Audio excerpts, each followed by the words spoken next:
पवनपुत्र हनुमानाच्या रूपांमध्ये आलेले आमच्या देवेंद्र फडणवीसजींनी यांची जी लंका जाळली आहे ना, आमचे हिंदुहृदय सम्राट स्वर्गीय बाळासाहेब ठाकरे हे वाघच होते, पण उद्धव ठाकरे हा मांजर आहे आणि ते वारंवार जनतेला कळलेलं आहे.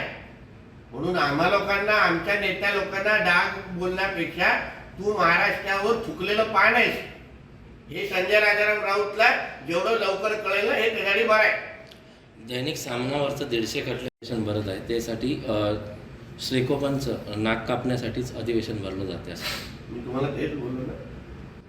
नाक कापलं तर लांब लांब. आमच्या प्रभू राम पवनपुत्र हनुमानाच्या रूपांमध्ये आलेले आमच्या देवेंद्र फडणवीसजींनी यांची जी लंका जाळली आहे ना, त्या कशी लंका आता वाचवता येईल पुढे जाऊन याबद्दल विचार मंथन तुमच्या त्या अधिवेशनामध्ये करा. विनायक राऊत असं म्हणतायत की भाषण संपलं हिंगोलीतलं, त्यानंतर विधानसभा अध्यक्ष आपला निर्णय देण्यासाठी बाहेर पडले, ते त्याची वाट पाहत होते का? त्या तिथे मंडपचं काम विनायक राऊतालाच मिळालेलं का तिकडच्या हिंगोलीच्या सभेचं?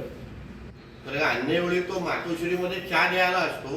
आता कदाचित तिकडची नोकरी ते तिकडचा पगार मिळत नसल्यामुळे आता तंबू आणि मंडप लावण्याचं काम विनायक राऊतला मिळालं असेल. कारण का तसं पण आता तो 1 महिन्यापुरताच खासदार आहे, त्याच्यानंतर माझी लागणार आहे, म्हणून मंडप लावण्याची कंपनी स्थापन करावी मुलांच्या नावाने.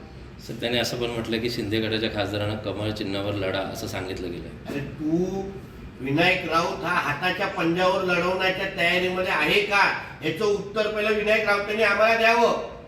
तुझी सीट काँग्रेसवाले लढवणार आहेत का याबद्दल तुम्ही पहिला आम्हाला उत्तर द्यावं. आमची आणि शिंदे साहेबांच्या खासदारांची चिंता सोड.